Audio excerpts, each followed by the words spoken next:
یہ ایک تیر ہے میرا، کسی کو یہ تیر بھیج کر میرے علاقے میں بھیج دو تو چند گھنٹوں میں 1,00,000 تلواریں تیرا پہرا دینے کے لیے تیار ہوں، میرے پاس اتنی طاقت ہے۔ تو یہ سلجوق کی نسل میں تھا تغرل بیگ۔ اللہ تعالیٰ نے جب عرب زوال کا شکار ہو گئے اور ضعف کا شکار ہو گئے، جیسے بڑھاپے کا کوئی علاج نہیں، جب قوموں پہ زوال آتا ہے تو اس کا بھی کوئی علاج نہیں، پھر اور قوم کو جگہ ملتی ہے۔ جیسے بڑھاپا ایک فرد پہ آتا ہے، ایسے بڑھاپا قوم پہ آتا ہے۔ قوم کا بڑھاپا جوانی میں نہیں لوٹ سکتا، جیسے فرد کا بڑھاپا جوانی کی طرف نہیں لوٹ سکتا، قوم کا بڑھاپا جوانی کی طرف نہیں لوٹ سکتا، کوئی علاج نہیں، نئی نسل کا آنا ہی علاج ہے۔ تو عرب دھل چکے تھے، 600 سال بہت ہوتے ہیں حکومت کو، اپنی صفات گم کر چکے تھے، اب نئے خون کی ضرورت تھی۔ تغرل بیگ پہلا شخص تھا جس نے آ کر اہل سنت والجماعت کو استحکام بخشا، شیعوں کی حکومت کو ختم کیا، بغداد سے، شام سے، ان سارے علاقوں سے۔ صلاح الدین ایوبی نے اسماعیلی شیعہ کی حکومت کو ختم کیا، مصر میں۔ العاضد ان کا آخری خلیفہ تھا۔ صلاح الدین ایوبی نور الدین زنگی رحمۃ اللہ علیہ کا پروردہ تھا، اس کا دوست تھا، اس کے دوست بھی تھا، بچہ بھی تھا اس کے سامنے، زیادہ لکھنے پڑھنے کا شوق تھا۔ پھر اللہ تعالیٰ نے اس سے کام لیا اور اس کو مصر کا گورنر بنا کے بھیجا، مصر کی مدد کے لیے بھیجا۔ تو وہاں اس نے صلاح الدین ایوبی نے وہاں ختم کیا، تغرل بیگ نے یہاں ختم کیا۔ تو پھر سلجوق جو تھے نا، یہ اقتدار میں آئے، ادھر ختم ہو گئی سلطنت بنو عباس کی، مصر ایک چھوٹی سی ترکوں کی سلطنت۔ تو اللہ تعالیٰ پھر مرکزیت کے لیے ایک نظام چلایا، دو لشکر آپس میں لڑ رہے ہیں ایک میدان میں، ایک جنگلی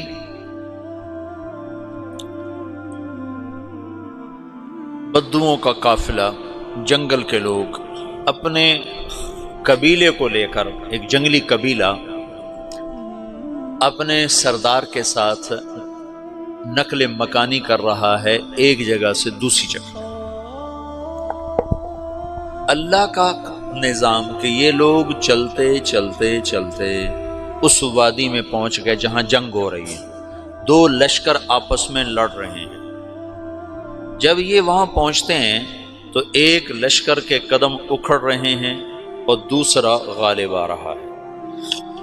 ان کو نہیں پتا شکست کھانے والے کون ہیں اور فتح پانے والے کون ہیں، ان کو نہیں پتا۔ اس جنگلی قبیلے کے سردار کا نام بھی تغرل ہے، تغرل۔ تو یہ سردار کہتا ہے جو شکست کھا رہے ہیں ان کی مدد کرو، کچھ پتہ نہیں کون ہے، کہتا جو شکست کھا رہے ہیں ان کی مدد کرو۔ تو 400 وحشی جنگلیوں نے فاتح لشکر کے پیچھے حملہ کر دیا۔ وہ تو ایک کافی ہوتا تھا، 400 دوڑ جب تلواریں پڑیں تو چند لمحوں میں نقشہ بدل گیا، بھاگنے والے جم گئے اور جمنے والے بھاگ پڑے۔ جب جنگ ختم ہوئی تو شکست خوردہ لشکر کے بادشاہ نے ان کو بلایا، اسے پوچھتا ہے مجھے جانتے ہو میں کون ہوں؟ کہا نہیں۔ کہا تو تم نے میری مدد کیوں کی؟ کہا انسانی ہمدردی کی وجہ سے، تمہیں شکست ہو رہی تھی اس لیے تمہاری مدد کی۔ پھر اس نے اپنا تعارف کرایا، میں ہوں سلیمان سلجوقی، ترکی کا بادشاہ۔ مسلمانوں کا لشکر تھا اور تاتاریوں سے شکست کھا رہا تھا، تاتاری فتح پا رہے تھے، مسلمان شکست کھا رہے تھے۔ تو وہ اللہ کی غیبی مدد بن کر آئے۔ تو وہ اس سے کہتا ہے میرے ساتھ رہنا پسند کرو گے؟ تم نے میرے اوپر احسان کیا ہے، میں اس کا بدلہ دینا چاہتا ہوں، میرے ساتھ رہنا پسند کرو گے؟ کہنے کا کر لوں گا۔ تو اس کو لے کر ترکی آیا، اور استنبول اس وقت روم کی حکومت میں تھا، اس سے فتح کیا اس تغرل کے آگے چوتھے پانچویں پڑپوتے محمد فاتح نے۔ تو یہ استنبول ہے، یہ ترکی ہے، بیچ میں ایک چھوٹا سمندر ہے، یہاں ایک جاگیر ہے۔ تو سلطان سلیمان کہتا ہے یہ جاگیر تجھے وقف ہے، ادھر سے رومی مجھے تنگ کرتے ہیں حملے کر کر کے، تو میرا دفاع کرتے رہنا، یہ جاگیر تیری ہے۔ اس جاگیر پہ اس نے اپنے قافلے کو آباد کر دیا، اپنے قبیلے کو، اور ایک چھوٹی سی حکومت بنا لی، جو ایک صوبہ سمجھو سلمان سلجوقی کا، وہ ایک چھوٹا سا صوبہ ہے۔ وہاں جب یہ رہ پڑا تو پھر یہ ایک شیخ کے بیت ہوتا ہے، وہاں شیخ طریقت ہے، ان کے یہ بیت ہونے جاتا ہے، وہ اس کو رات اپنے پاس ٹھہراتا ہے، تو ایک کمرے میں ان کو ان کا خادم ٹھہراتا ہے۔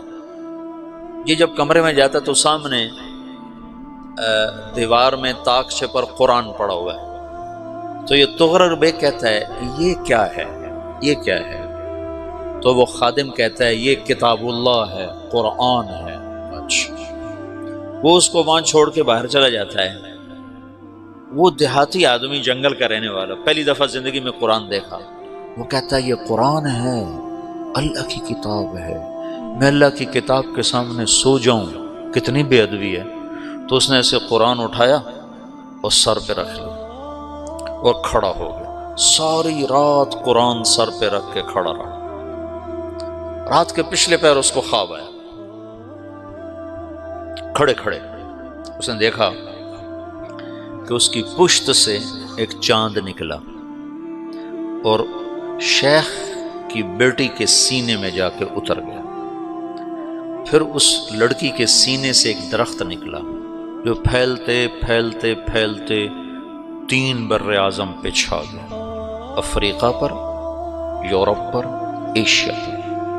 پھر اس کی آنکھ کھل گئی، وہ کھڑا ہوا ہے، تو اس نے صبح یہ خواب اپنے شیخ کو سنایا، تو انہوں نے اپنی بیٹی اس کے نکاح میں دے دی۔ اس بیٹی سے ایک بچہ پیدا ہوا، تغرل بیگ نے اس کا نام رکھا عثمان، عثمانی ترک نام سنا ہوا، جو میں نے کل بتایا تھا کہ 1924 میں وہ خلافت ختم ہوئی۔ تو ایک بیٹا پیدا ہوا عثمان۔ عثمان نے پھر ایک نئی اسلامی حکومت کی بنیاد رکھی جو 1924 تک چلتی رہی، کوئی 800 سال یہ حکومت چلی۔ تو حکومت کا شیرازہ بکھرا، لیکن پھر جڑ جاتا تھا، اور وہ قرن اول والا جوڑ کبھی نہ پیدا ہوا، ٹکڑے بن گئے۔ ان ٹکڑوں میں اللہ لوگ پیدا کرتا رہا جو دعوت دیتے رہے، دعوت زندہ رہی۔ جو تربیت کا نظام تصوف کے ساتھ تھا، اب وہ تبلیغ کے ساتھ۔ 2 لشکر آپس میں لڑ رہے ہیں ایک میدان، ایک جنگلی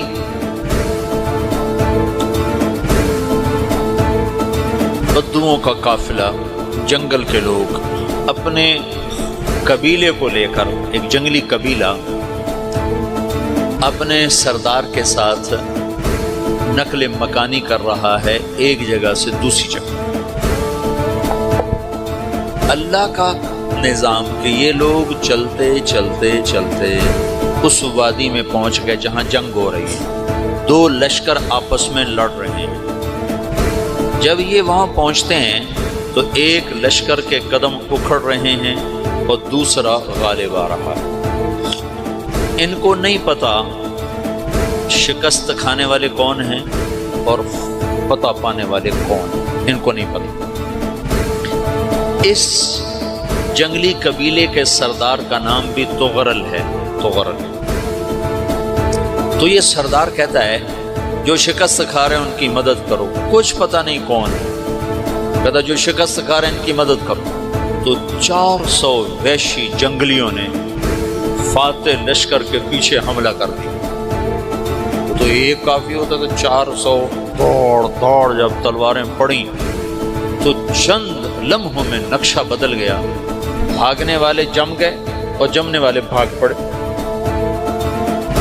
جب جنگ ختم ہوئی تو شکست خوردہ لشکر کے بادشاہ نے ان کو بلایا، اسے پوچھتا ہے مجھے جانتے ہو میں کون ہوں؟ کہا نہیں. کہا تو تم نے میری مدد کیوں کی؟ کہا انسانی ہمدردی کی وجہ سے تمہیں شکست ہو رہی تھی اس لیے تمہاری مدد کی. اور اس نے اپنا تعارف کرایا, میں ہوں سلیمان سلجوقی ترکی کا بادشاہ. مسلمانوں کا لشکر تھا اور تاتاریوں سے شکست کھا رہا تھا. تاتاری فتح پا رہے تھے, مسلمان شکست کھا رہے تھے. تو وہ اللہ کی غیبی مدد بن کر آئے. تو وہ اس سے کہتا ہے میرے ساتھ رہنا پسند کرو, تم نے میرے اوپر احسان کیا ہے, میں اس کا بدلہ دینا چاہتا ہوں, میرے ساتھ رہنا پسند کرو. میں نے کہا کر لوں گا. تو اس کو لے کر ترکی آیا اور استنبول اس وقت روم کی حکومت میں تھا. اسے فتح کیا استغرل کے آگے چوتھے پانچویں پڑپوتے محمد فاتح نے. تو یہ استنبول ہے, یہ ترکی ہے, بیچ میں ایک چھوٹا سمندر ہے, یہاں ایک جاگیر ہے. تو سلطان سلیمان کہتا ہے یہ جاگیر تجھے وقف ہے, ادھر سے رومی مجھے تنگ کرتے ہیں حملے کر کر کے, تو میرا دفاع کرتے رہنا, یہ جاگیر تیری. تو اس جاگیر پہ اس نے اپنے قافلے کو آباد کر دیا, اپنے قبیلے کو, اور ایک چھوٹی سی حکومت بنا لی جو ایک صوبہ سمجھو سلمان سلجوقی کا, وہ ایک چھوٹا سا صوبہ ہے. وہاں جب یہ رہ پڑا تو پھر یہ ایک شیخ کے بیعت ہوتا ہے, وہاں شیخ طریقہ ہے, ان کے یہ بیعت ہونے جاتے ہیں. وہ اس کو رات اپنے پاس ٹھہراتا ہے, تو ایک کمرے میں ان کو ان کا خادم ٹھہراتا ہے.